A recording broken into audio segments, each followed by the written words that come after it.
만약 보험금이 크다면 조사관은 바로 의심합니다. 자녀가 과거에 이 비싼 보험료를 낼 능력이 있었나?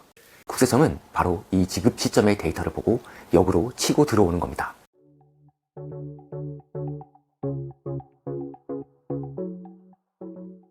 국세청과 3일 회계법인을 거친 20년 경력의 국세남 나태현 세무사입니다. 상속세 조사가 시작되면 국세청 조사관들이 보는 단골 체크사항이 있습니다. 바로 보험입니다. 많은 부모님이 이렇게 생각하십니다. 내가 우리 아들 보험료 다 내주고 납입 끝난 지가 벌써 10년이 넘었어. 국세청은 상속세 조사 때 10년치 계좌만 본다며? 그 전에 내준 건 절대 못 찾아내겠지? 정말 그럴까요? 천만의 말씀입니다. 여러분이 자녀를 위해 몰래 들어준 그 사랑의 보험이 부모님 사후에 상속세 폭탄이 되어 자녀들의 뒤통수를 치는 경우가 있습니다. 심지어 상속세 조사 때는 안 걸리고 잘 넘어갔다고 생각했는데 나중에 자녀가 그 돈으로 집을 살 때 자금 출처 조사로 덜미가 잡히기도 합니다. 오늘은 국세청이 이미 잊혀진 오래된 보험을 어떻게 찾아내는지, 그리고 부동산을 취득한 자녀를 어떻게 역추적하는지 그 집요한 조사 시나리오 2가지를 공개합니다. 영상의 원문은 국세남 블로그에 있으니 자세한 텍스트를 원하시면 고정 댓글에 링크를 클릭해주세요. 10년 전에 보험 납입이 끝났는데 어떻게 귀신같이 알고 찾아내나요? 가장 많이 하시는 오해입니다. 10년 전 계좌 기록은 국세청도 못 본다는 믿음이죠. 하지만 국세청은 보험을 과거의 계좌로 찾는 게 아닙니다. 현재의 데이터를 봅니다. 단계별로 생각해 보겠습니다. 보험사가 국세청에 언제 보고를 하는지 그 타이밍이 중요합니다. 보험사는 여러분이 매달 보험료를 낼 때는 국세청에 일일이 보고하지 않습니다. 하지만 보험금이 지급되는 순간은 다릅니다. 보험 만기가 되거나 사망사고가 발생하여 목돈이 지급되면 보험사는 그때 국세청에 보험금 지급 명세서라는 것을 의무적으로 제출합니다. 자, 상황을 볼까요? 부모님이 보험료를 대납해줬다면 보통 계약자와 수익자는 상속인인 자녀로 되어 있고 피보험자는 피상속인인 부모인 경우가 많습니다. 부모님 사망 후 보험금 지급 명세서가 국세청에 딱 들어갑니다. 만약 보험금이 크다면 조사관은 바로 의심합니다. 자녀가 과거에 이 비싼 보험료를 낼 능력이 있었나? 핵심은 이겁니다. 납입은 10년, 아니 20년 전에 끝났어도 보험금 지급이라는 사건은 부모님 사망, 즉 상속 후에 일어납니다. 국세청은 바로 이 지급 시점의 데이터를 보고 역으로 치고 들어오는 겁니다. 납입은 옛날에 했어도 돈 낸 사람은 부모님이니 이건 상속 재산이다 라고 말이죠. 보험금이 큰 경우는 자녀 대신 납부해주고 10년이 지났다고 안심하시면 절대 안 됩니다. 그럼 보험금을 받아서 조용히 있다가 나중에 집 살 때 쓰면요? 이건 정말 모르지 않을까요? 상속세 조사 때 운 좋게 넘어갔다고 칩시다.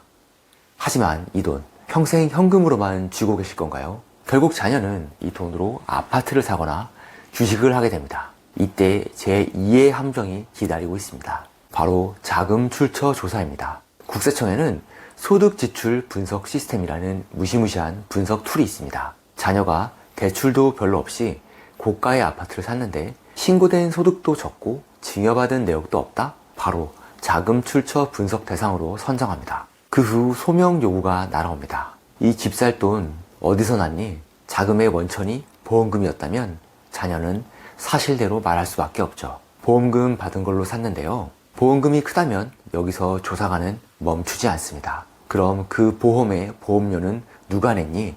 라고 다시 묻습니다.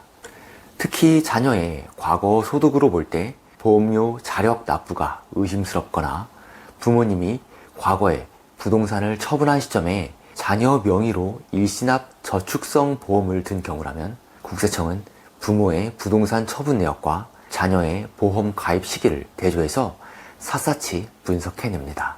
결국 상속 시점에 과세되지 않았더라도 자녀가 거액의 보험금을 자산 취득으로 사용하는 순간 과거에 대납 사실이 드러날 가능성이 매우 높습니다.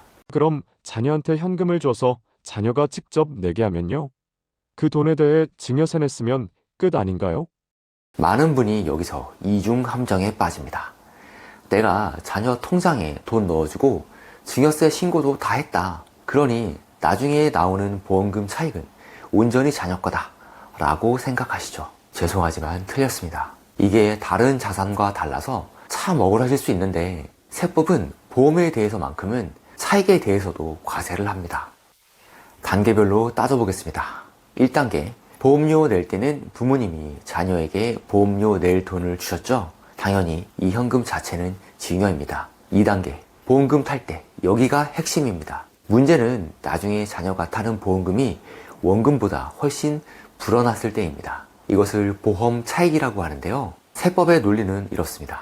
자녀가 낸 보험료가 사실은 부모한테 증여받은 돈 아니냐? 그럼 그 돈으로 불린 보험 차익도 부모 덕분에 생긴 거네? 그럼 그 이익도 증여세 내라.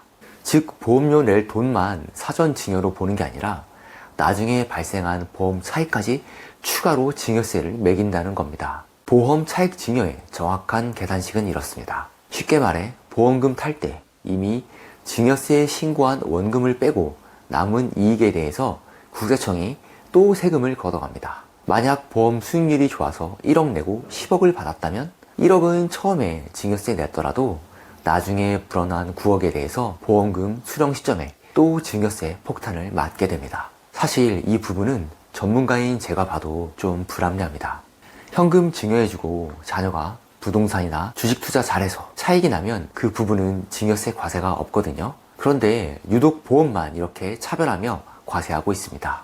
결론적으로 보험은 현금 줬으니 끝이 아니라 보험금 받을 때까지 끝난 게 아니다 라는 사실 절대 잊으시면 안 되겠습니다. 오늘 내용을 3가지 핵심 요점으로 정리합니다. 1. 상속 전에 대납하고 10년 지나면 안전하다? 아닙니다. 보험료 납입 시점이 아니라 보험금 지급 시점에 국세청에 지급 명세서가 제출되면서 포착됩니다. 2. 부동산 살 때 터진다. 상속세 조사 때 운 좋게 넘어갔어도 자녀가 집을 살 때 자금 출처 조사 과정에서 과거 보험료 대납 사실이 드러날 위험이 큽니다. 3. 보험료 낼 때 납입 원금에 대해서 증여세를 냈더라도 나중에 보험 차익에 대해 또다시 증여세가 부과될 수 있습니다. 보험을 자녀 명의로 바꾸면 해결되나요? 하고 묻는 분들도 계시는데 보험 계약자 명의 변경 명세서도 국세청에 의무적으로 제출된다는 사실 잊으시면 안 됩니다.